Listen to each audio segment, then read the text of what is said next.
mga kaubang sundalo ni Kristo. No?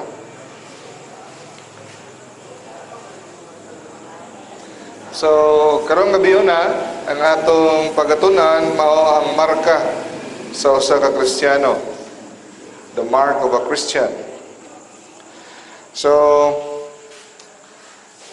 sa panahon sa atong bunyag, duha ka butang ang nahitabo. Okay? Una, no? Atong nadawat ang langit nun nga kinabuhi. So, ang kinabuhi nato dire, kalibutan hon. Naiya tawag nga langit nung kinabuhi. So, nasugod na natong nagdawat sa bunyag. Gasugod na ang langit nun natong kinabuhi dire sa kalibutan. Sa adlaw nga kita gibunyagan. Supernatural life. Okay? O kining langit nung kinabuhi, may resulta tungod kay ang Ginoo nagpuyo na sa atong kalag. Kung puyan na ganita sa Ginoo sa atong kalag, ang atong kinabuhi nga gipuyan, langit no na kina. O may resulta kini sa pagkawala sa gahom sa sala, sa salang panunundon. No? So nisulod ang Ginoo panas tanan, tangtang tanan nga mga gigamhan sa yawa, no? O kay kaduhang nahitabo sa bunyag, mao ang pagdawat nato sa marka or tatak. No? Imagino natong tatak original, no? Pagkuha tag produkto diha sa tindahan, ngita-ngitag tatak San Miguel, tatak Palmolive, sana po tayo tatak, no? Marka. Kada tao magibunyagan na ay marka. Unsa may mamarkahan na ang kalag. No? Ang atong kalag na isilyo, nga dili gid mawala, bisan pagtuan na ang kalag sa impyerno, kana nga marka di ginaapanas. Ha? Ako usbon. Dili buot pasabot nga namarkahan ka o dili na ka na siya mapanas, wa na pasabot nga di ka may impyerno. Bisag tuwa na ka sa impyerno, kana nga marka na marka nga ikaw binunyagan. So panahon nga mabunyagan ka, ang dagway sa imong kalag mausab. No? Mausab ug di na gina mo balik sa original. Okay? So pananglitan, kung ang tao mahimulag otro, mahuman siya na bunyagan, tapos mohimo na po siya mortal nga sala, ang iyang kinabuhi nga langit nun, mawala na po. Murag pareho sa balay nga giputlag kurente sa Muelsi. So, ang asa gikan ng kurente sa Muelsi, unsa may nagsumpay, unsa may koneksyon nato sa Muelsi sa atong balay? Kuryente. Kung ka nga kuryente putlon, mahimong kang ngit-ngit, imong balay. Kangit-ngit, ug walay kahayan. Tungod kay naputol ikaw sa original source of power. Maupod ka na. Kung ang atong tiil, tungod sa diabetes, mawada ng supply og dugo, kaya nang may tabos diabetes, ang supply may stop, kaya naibara. Mamatay ang bahin sa atong lawas, nga wa na'y supply og dugo. So, maupod ka na, no? So, kung kita putlon nato ang atong koneksyon sa Dios tungod sa atong paghimo og mortal nga sala, mawadaan kita og supply, no? Mawala nato ang grasyang makasantos. Apan, magpabilin gihapon ang tatak, ang atong marka. Bisan pag naana kay mortal nga sala, moto akong sulti, bisan pag dito na ka sa impyerno, ang tatak magpabilin. So, di ba ang akong simbolo sa grasya makasantos, sanay na kaputi? No? So, kung maghimo kang mortal nga sala, kato imong sanay na kaputi, mahubo to. Pero ang tatak, pabilin gihapon sa imong bukton, no? So mo na siya. Mark, kuha na siya ginatawag nga baptismal mark. Okay. So, kini nga marka, importante kini. Okay. Pagkabunyag nato, mautro ang dagway sa atong kalag. So, murag gitatakan, no? Naitatak. Kini nga tatak, importante ni siya para makadawat ka sa ubang sakramento. Murag nimo na siyang entrance. Nga kung wala kay ID, murag na siya ID, no? Kung wala kay ID at ka seminar, magkaon na, wala kay kapakita ID, di ka tagagpagkaon. Para lang ni sa mga may ID, sir. Asa man ang imong ticket sa imong stub, no? So muna na ba? So, kung pananglitan, kung mag-umpisal ta, magminyo ta, mag-unsa ta diha, kung wala ta nabunyagan, dili mo epekto. Okay? For example, mag-umpisal, no? Okay. So, kung wala ta nabunyagan, intahay, naghimutang-mutang na sila, muadto ta sa pare, mag-umpisal, dili mo epekto ang kumpisal na to. Wala epek. Bisa pa paano? If our soul did not have that character, kanang tutak wala na diha, then we could go to confession a dozen times or 100 times and nothing will happen. Ang atong kalag, no, nagpadayon nga patay. Murag sumbi. Buhi ka, pero patay ka sa sulod. Sumbi ka. So, kita nga mga na-immortal nga sala karon, nga wala nakapangumpisal, guwapo ka, pero sa sulod sa imong kalagingan yung dagway. Patay. Daghan kaayo karon sa atuwa galakaw sa dalan ingani. Ang dagway sa atong kalag. Nagapangalawat nga ingani. Useless. So, okay. Di ba ato naman tong gihisgot sa una nga kung mangaya tagpasaylo sa atong sala, duha ka klase ang pagpangayag pasaylo, no? Pwede kitang mapasaylo sa atong mortal nga sala pinagi sa kumpisal, pinagi sa pare. Pwede po kang mapasaylo sa imong mortal nga sala bisag walay pare kung emergency, kung walay pare o nakahimo ka gitawag na perfect contrition, no? Kanang perfect act of love for God. Like for example, kung ikaw inosente gyud nga wala kakabalo nga naay sa kwan nga na ang bahay sa simbahang Katoliko, nga ikaw matinudanon nga ipasaylo, pwede ka mapasaylo. Muna gitawag nga extraordinary case. Pero that is another story. Okay? So, kung ikaw wala na bunyagan at to kasi kung maumpisal ka, naaga, nagsugid ka sa imong sala, yan pare, naghatag og absolusyon kanimo, sama lang nga wala ka diha. No? Bisan pag nag-absolusyon ng pare nimo, parehas lang nga wala ka sa iyang atubangan kung wala ka nagpangumpisal. Dili lang sa kumpisal, kundi sa tanan nga sakramento. Walay effect. Mao na mga igsoon nga dili kita masuko kung magpakumpirma ta, pagitaan tag baptismal certificate. Kung mag first communion, pagitaan tag baptismal certificate.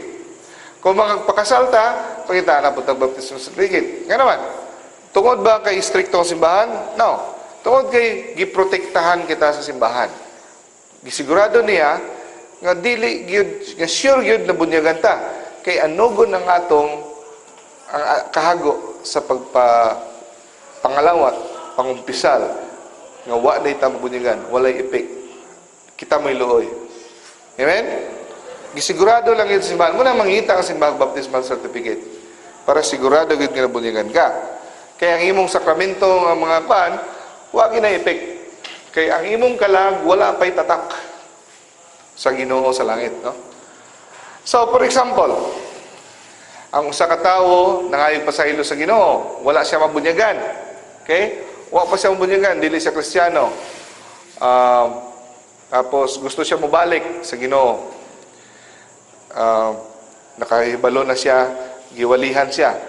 So wala pa siya mabunyagan, wala pa'y pare. Nangayog siya pasaylo sa Dios. O kini nakahimo siya ginatawag nga perfect contrition. Napanas ang iyang original sin, napanas pod ang iyang mga tanang sala. Mura siya, napanas ang temporal punishment. Pero bisan pag napasaylo siya, napanas iyang original sin, napanas ang iyang mga temporal punishments, dili gihapon mo epekto niya ang ubang sakramento kung wa siya mabunyagan. Nga na gihapon kay importante. No? Muna yung tawag nga baptism of desire.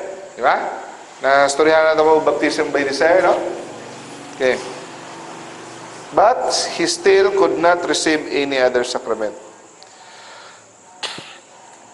Kung mangumpisal siya, mangalawat siya, walay grasyang mo latay sa iyang kalag.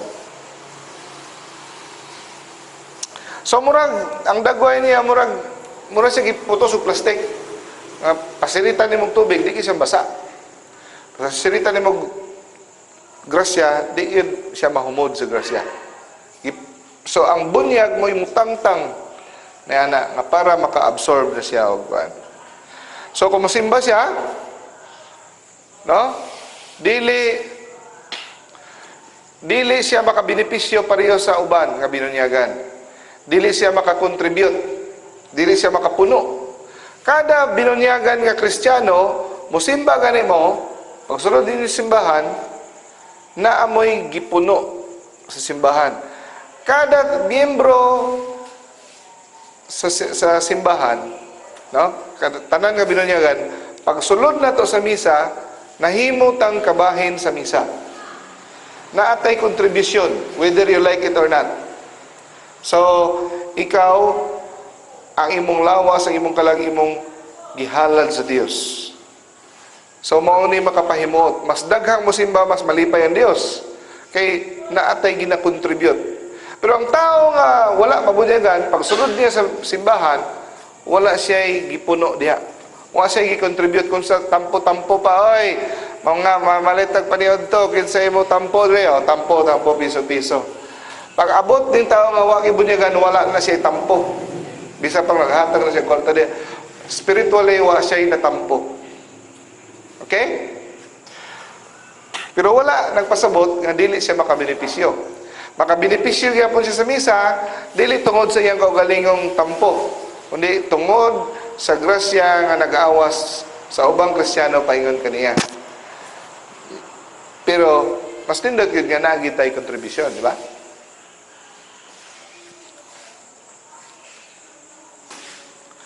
Whatever grace he received would not flow from his personal participation.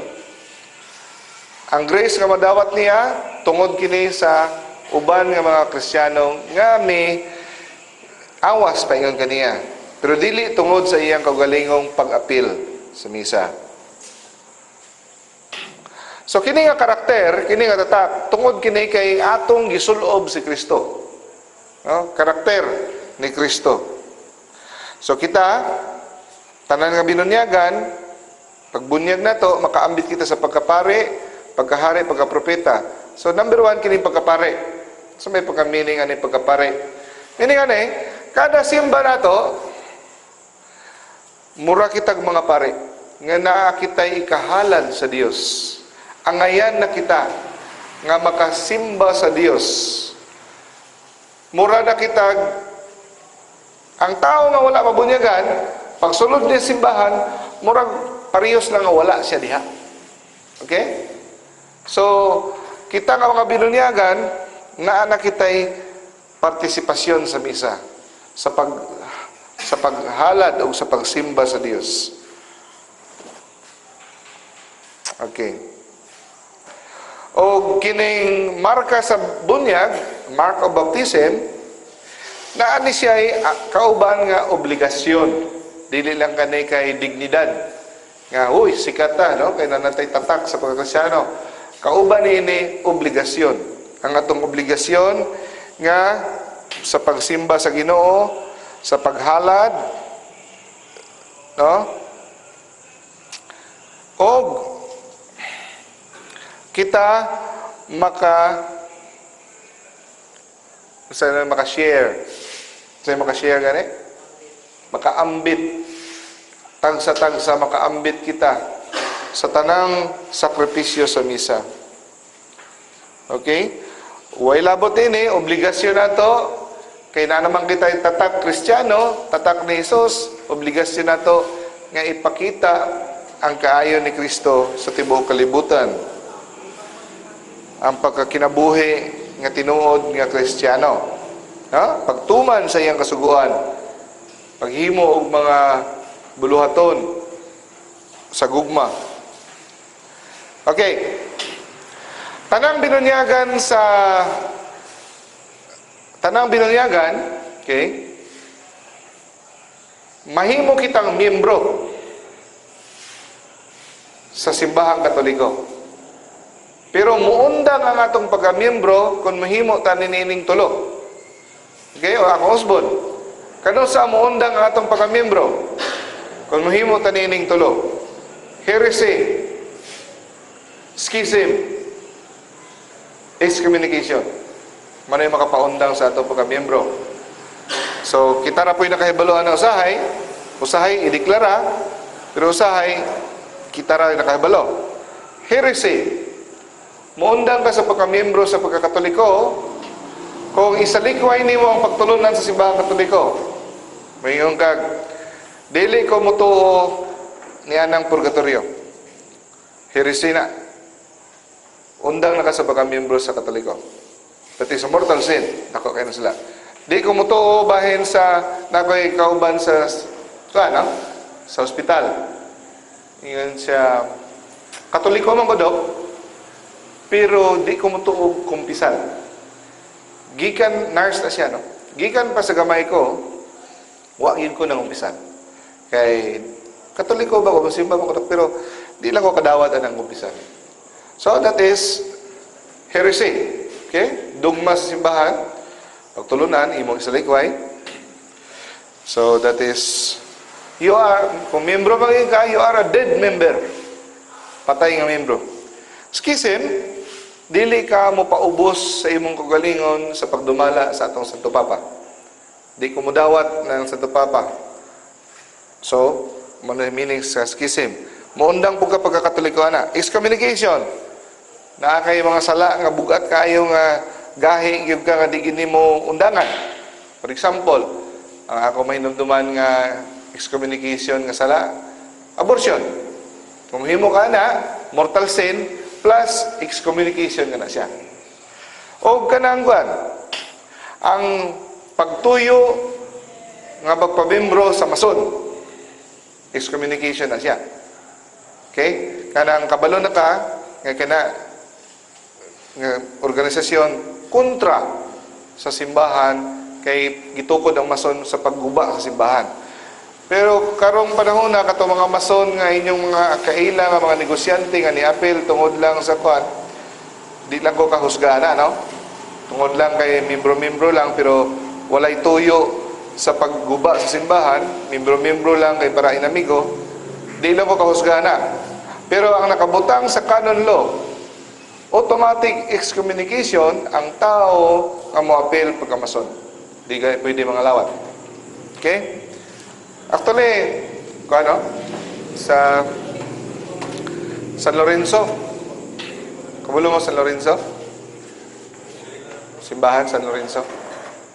Daghan og mga lay minister nga mason. Kung anong ipasugtan, wala ko kabalo. Tungod siguro kay ang ilang pagkamiyembro, wala sila kalibutan nga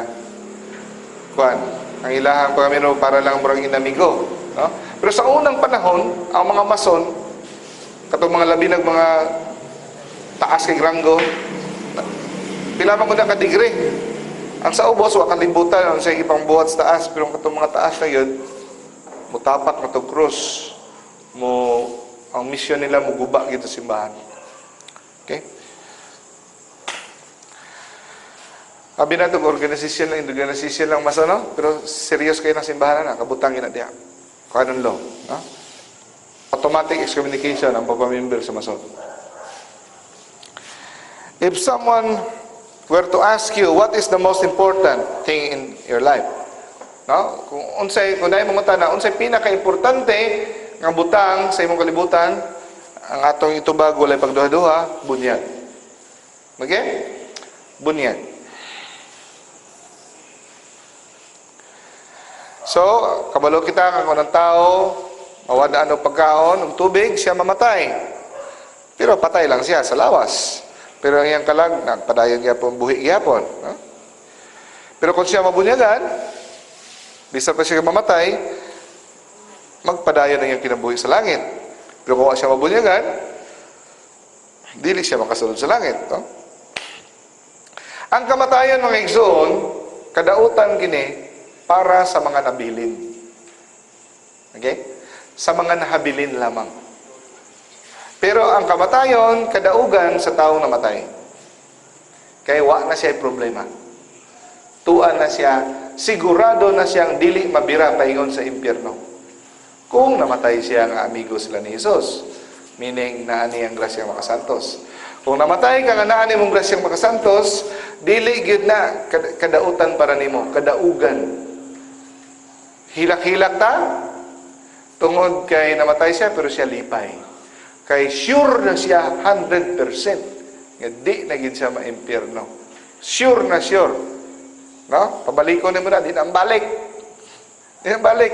Sinana ko, dire sure na ko, bisag naa siya sa purgatorio, di na gina ang balik. Tungod kay sure na. Pero kung tuwa siya sa impyerno, siyempre balik siya na unta, no? So, ano na paningkamutan na to? So, para sa mga nabilin, ang kamatayon, mo'y kadautan. Subo kita, kinawala ng ibiyaan kita.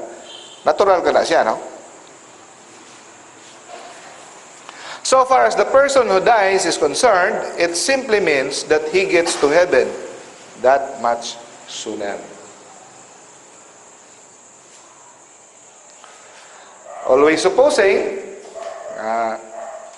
kung siya namatay nga walay mortal nga sala. Kung namatay siya, kadautan para niya. Kalaglagan. So kada mga tao karon nga nagpagusto sa kikilang kinabuhi, illegal, immoral, no? Ang kamatayon kadautan para sa ila. Kay muundang ng ilang kalipay o magsugod ng ilang kasakit sa walay katapusan sa kalayo. Pero kung kita ang nagmatinod-anon, magsugod na ang walay katapusang kalipay. O muundang na ang atong mga pagluha. So, bisa pa abot kita 100 years old, kung wala kita mabunyagan, useless. No? So, unsay pulos sa taong taas o kinabuhi, nga siya dili makasulod sa langit. Walay kapuslanan. Pero bisan ikaw pa namatay og 5 years old, namatay na ka, namatay kang 10 years old, pero sa langit ka. What is 80 years old, 10 years old, compared to billion of years? Ingon si Jesus sa John chapter 3 verse 5, ingon siya kay Nicodemus, unless a man be born again of water and the Spirit, he cannot enter into the kingdom of God. Kung ang tao, dili matao pag-usab, pinaagi sa tubig o Espiritu, meaning bunyan, siya dili makasulod sa kingharian sa Dios.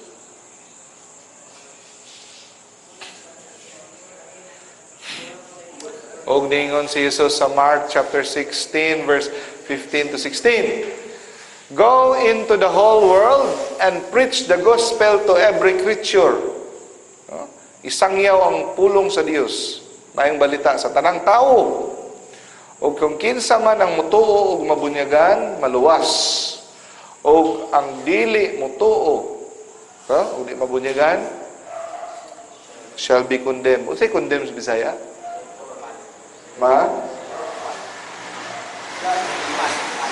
Masumpa? Ugman? Tunglo? Hukman. Okay. So, walay maybe or if, wala na ingon ng Ginoo, kung kinsay dili, mabunyagan, pero, walay pero,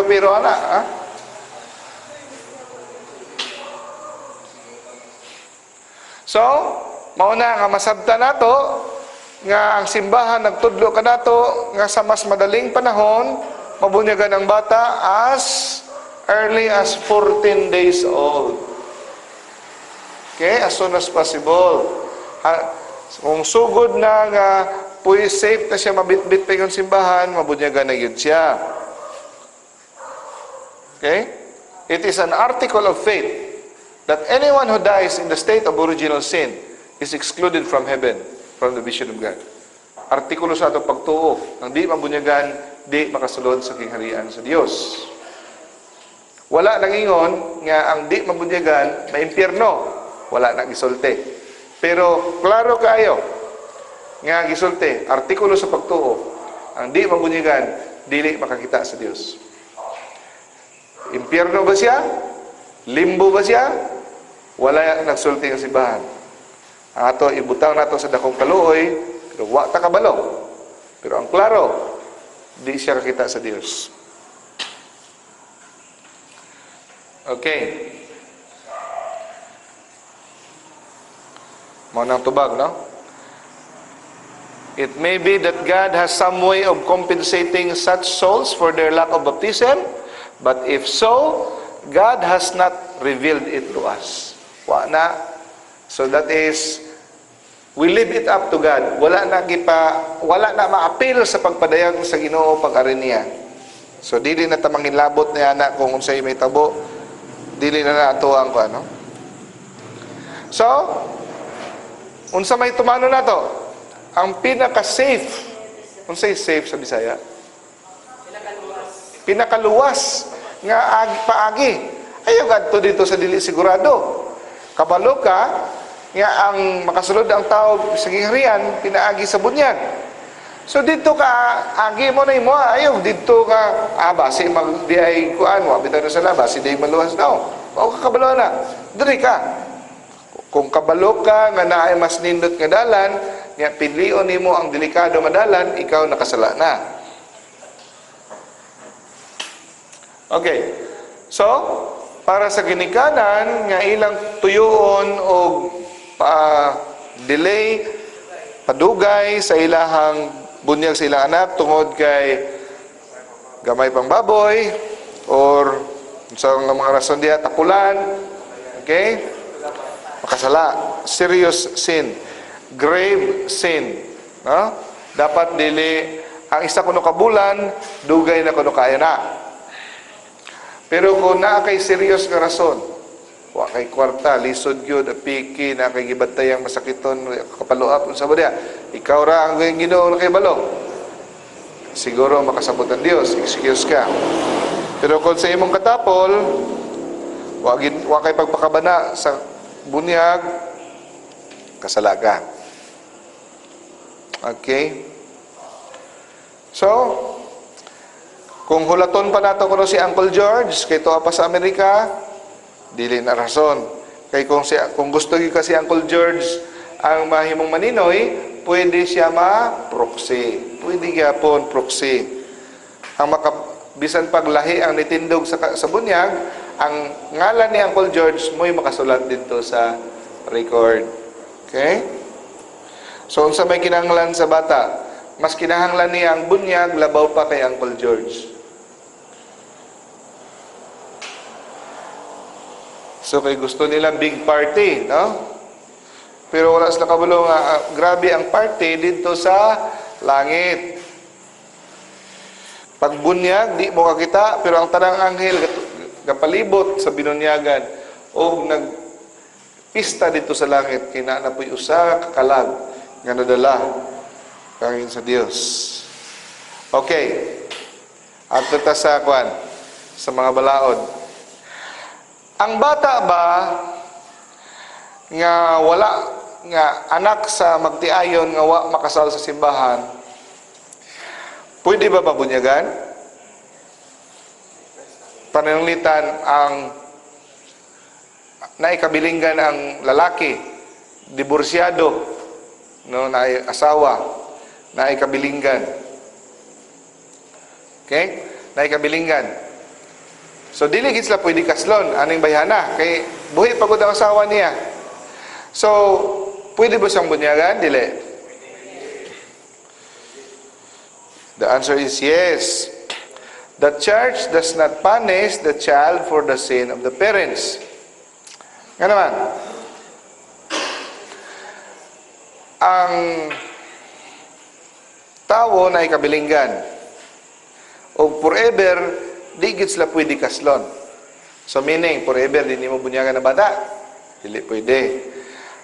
Mubunyag ang simbahan kung makita sa simbahan or sa pare nga naay posibilidad nga ang bata mudako nga Katoliko. Kung naay magpasalig nga kining bata na naagi mo tudlo niya mudako ang Katoliko, kung naay assurance, no, mo bunyag ang simbahan. Pero kung wala gyud posibilidad nga ang bata mudako nga Katoliko, tungod kay walay bisan kinsa sa iyang palibot nagtuong Katoliko, di siya bunyagan. Sayang ang bunyag nga ang bata walay mutudlo bisag usa. Kuha ninyo? Kay ang bunyag sakramento sa pagtuo. Okay? Mutuo sa ka sa di pa kabunyagan. Mao ganin nga seminaron. Kay bonus na biya na nga gipasugtan og bunyagan ang bata nga dili iyang pagtuo ang gigamit. Bonus na siya. Okay? Nga sa mga ginikanan o sa maninay, walay nakasabot sa pagtuo, kay kinsa ang pagtuo na lang na, wala na. Di ba? Muna di ta masuko kung seminaron ta. Okay? Now, pero example, ang nanay o ang tatay, mangitbutang ta, 25 anyos lang duha. Nag-live-in. Walay kabilinggan, parehog dalagang ulitaw. Nag-live-in lang.